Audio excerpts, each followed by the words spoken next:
الموتوسيكل لازم يكون له روح. يا عم روح ايه؟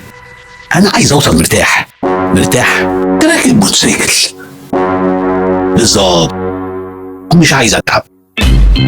وده موضوع حلقة النهاردة، الروح في مقابل الراحة.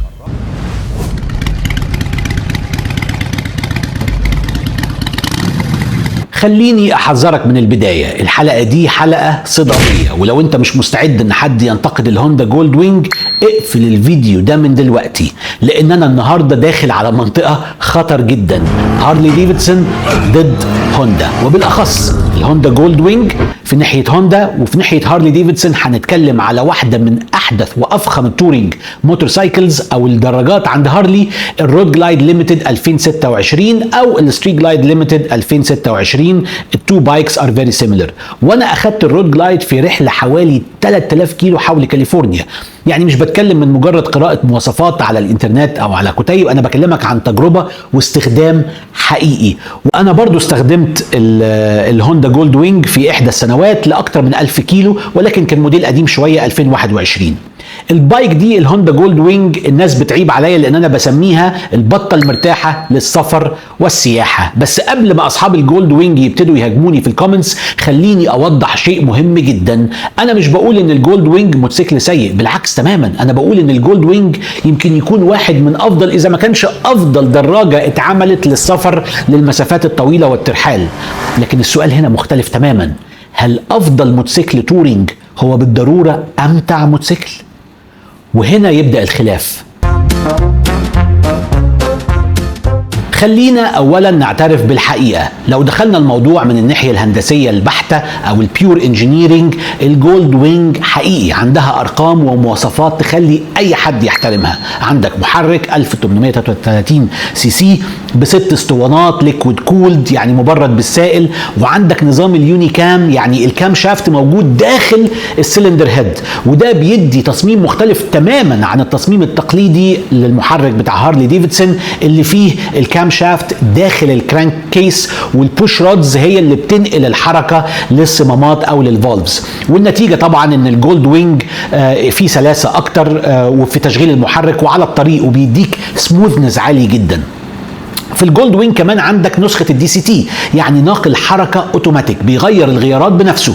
وهنا هقول رأيي الشخصي، انا فاهم تماما انه الدي سي تي جذاب وليه ناسه، وفاهم انه ممتاز في الاستخدام، لكن انا شخصيا مش شايفه ميزة في الموتوسيكل اللي انا عايزه. لان بالنسبة لي جزء اساسي من متعة ركوب الموتوسيكل هو اني احس بالغيار، وتقرر امتى تنقل وامتى تنزل، وتحس بكل حركة بتحصل بينك وبين المكنة اللي معاك. عشان كده لو انا هجيب جولد وينج، لو افتراضا، انا شخصيا اكيد هختار المانيوال.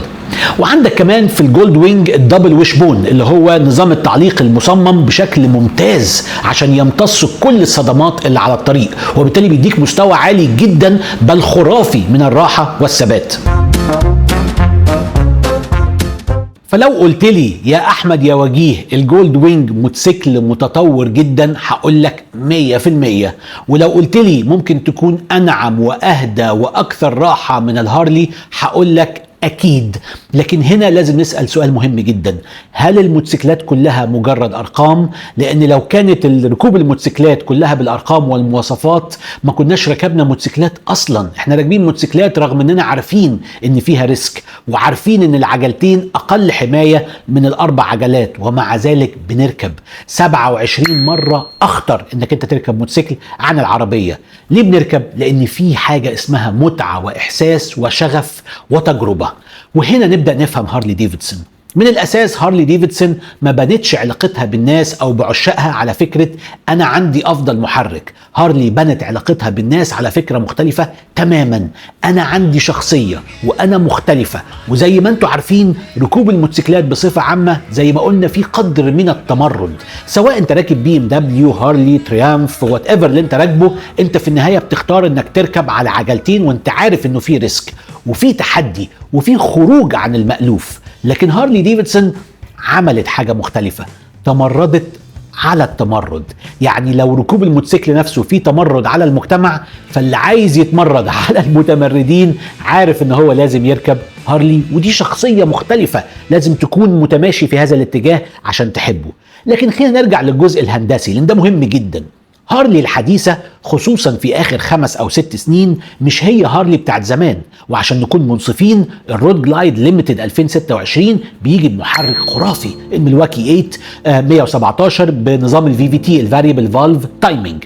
ده بيمثل تطور كبير جدا في فلسفة هارلي. عندك 117 كيوبيك انش يعني حوالي 1923 سي سي مع الفاريبل فالف تايمينج زي ما قلنا. والفي في تي مش مجرد كلمة مكتوبة في السبيسيفيكيشن شيت.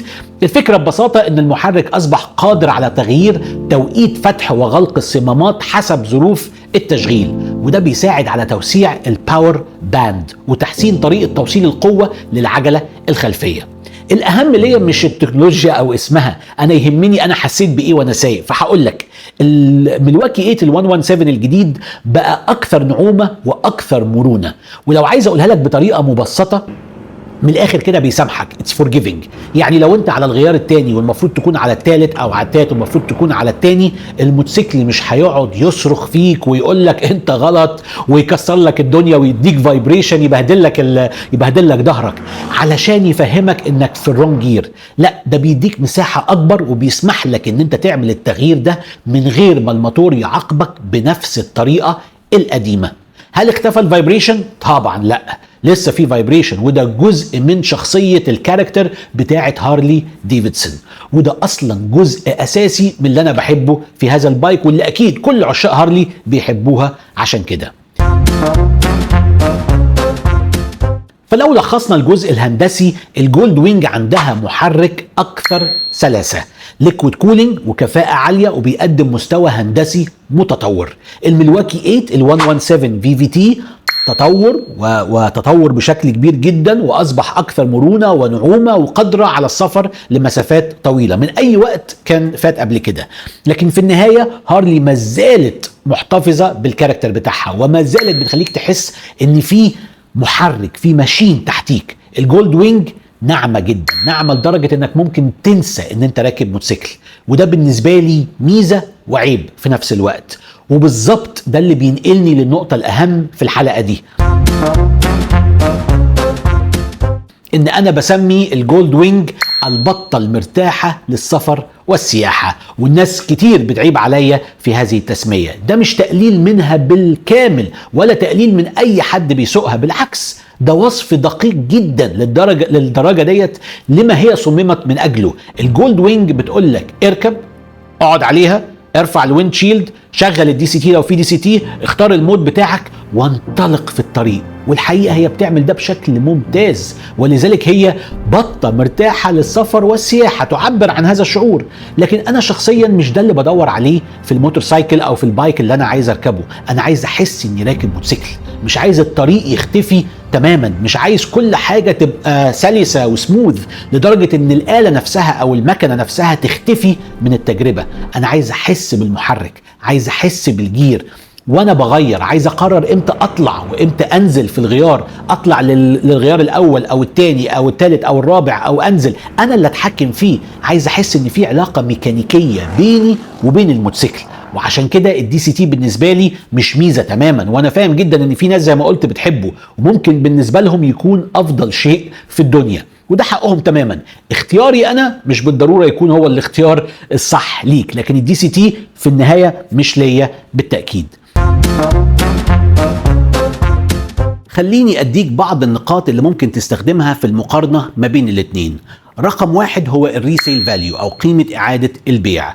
أي فلوس بتحطها في هارلي أنت عارف إن هو استثمار، يعني مش هيفقد جزء كبير من قيمته بعد ما تشتريه، وحتى لو قعد معاك فترة طويلة وابتدى يقدم في العمر سعره كمان ممكن يزيد. إنما على الجانب الآخر الهوندا جولد وينج بيفقد جزء كبير جدا من قيمته أول ما بيطلع من الوكالة. رقم 2 الكاستمايزيشن او التعديل. هارلي ديفيدسون هنا بيكسب، لانه اي بايك من هارلي ديفيدسون تقدر تعمل عليه تعديلات من هنا لغايه بكره. انا بعتبر انه هارلي ديفيدسون او الموتور سايكل من هارلي ديفيدسون هو امتداد لشخصيتك، ولذلك ما فيش واحد هارلي زي التاني. انما الهوندا جولد وينج بما انه تكنولوجيا معقد وهندسيا معقد بيبقى صعب التعديل فيه، مش زي الهارلي. رقم 3 وده مهم جدا، الاعتمادية او الريلايابيليتي. وهنا بقى الهوندا جولد وينج بيكسب، لانه طبعا منتج ياباني، واكيد الياباني معروف بالاعتمادية العالية. وهنا بقى بندخل على الفرق الاكبر، هارلي ديفيدسون كلايف ستايل. هارلي ما بنتش علاقتها بالناس على انها افضل محرك او افضل انجن، هي بنت علاقتها على الشخصية والهوية. ركوب اي بايك فيه قدر من التمرد، لكن هارلي زي ما قلنا حولت التمرد نفسه الى جزء من البراند، جزء من العلامة التجارية. وعشان كده انا دايما بقول ان هارلي هي التمرد على التمرد. وفي ناس بتقول انه هارلي دي يا جماعة شركة تيشيرتات وكابات ومجات وحاجات تانية، وان بيع البايك ده على الهامش. انا بقول لك لا، هي مش على الهامش، هو جزء اساسي من البيزنس بتاعهم، لكن صحيح بيبيعوا حاجات اخرى بجانب الموتوسيكلات، بس ده مش عيب، ده جزء من عبقرية هارلي ديفيدسون، لانه الميرشندايز ده مش مجرد منتجات اضافية، هو امتداد للتجربة. انت مش بتعيش هارلي وانت راكب بس على البايك، انت بتعيشها في البيت وفي العربية وانت مسافر لابس تي شيرت، وفي الديلرشيب وفي تجمعات هارلي. وانا شخصيا قابلت ناس في اماكن كتيرة جدا في العالم ما كنتش متوقع او ما كانش ينفع اقابل اي حد من الناس ديت الا لو انا مرتبط بهارلي او لابس هارلي تي شيرت وعليها اللوجو، وحد شافني يسلم عليا، ايه البايك اللي عندك، ايه البايك اللي انت بتركبه، قال لي كذا، قلت له كذا، ومن هنا فتحنا الحديث وبقينا اصدقاء، وزي ما يكون نعرف بعض من سنين. هتلاقي ده فين؟ هتلاقي فين ده مع اي براند اخر؟ ولذلك انا بقول لك هي فلسفة مختلفة تماما ما بين الاتنين. وده في رأيي واحد من أكبر أسرار نجاح هارلي. على الناحية التانية شركة هوندا شركة هندسية وصناعية عملاقة، صنعت دراجات نارية عظيمة، لكن فلسفتها مختلفة تماما. تسأل إزاي تصنع الآلة الأفضل، هي عايزة تصنع أفضل ماشين، أفضل كفاءة، أعلى efficiency، أكثر سلاسة، لكن هل في روح؟ هل في شخصية؟ هل في كاركتر؟ انا بالنسبه لي مش موجوده. يمكن تكون بالنسبه لك انت موجوده، بس بالنسبه لي انا مش موجوده. اكتبوا لي في التعليقات رايكم ايه في النقطه دي، نقطه مهمه جدا جدا جدا.